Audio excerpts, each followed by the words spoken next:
我觉得他最贴心的是，在我忧郁症的时候没有离开我，在我妈妈得癌症的时候，跟我一起，因为我是独生女，跟我一起照顾她。我想我被撂下，你说的我都你闭着对我聊起来，聊我想你喜欢和我聊，你说的我都闭着对我聊起来，聊就要到了。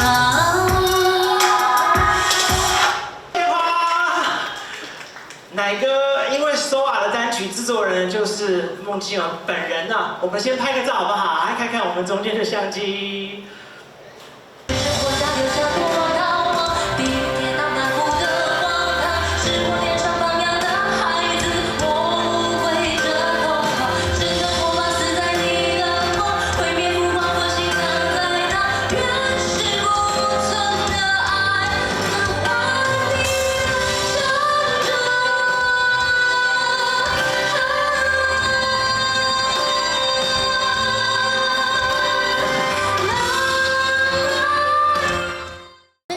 太忙了，我们本来是定在春夏之际，可是就真的太忙了。时间还没有确定。真的还没有。对啊。那会先去做订婚，不然先去做公证吗？有可能，因为我怕这样拖下去，不知道拖到何年何月。我觉得他最贴心的是，在我忧郁症的时候没有离开我，在我妈妈得癌症的时候。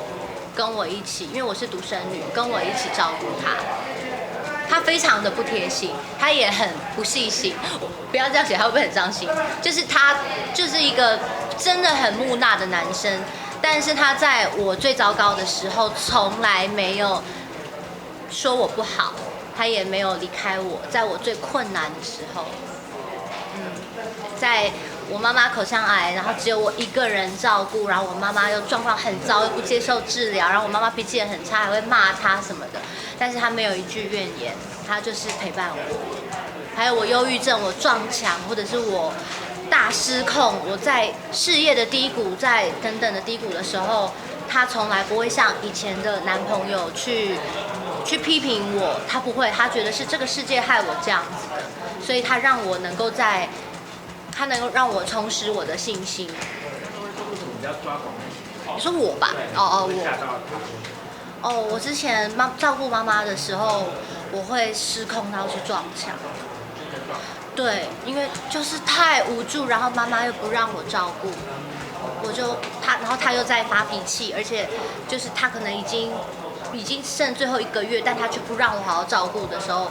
我那时候真的就是会砸东西啊，然后撞墙啊，然后就爆哭啊，然后反正就是会这样子。还有个拉着吗？他会挡，然后挡到他可能有受伤。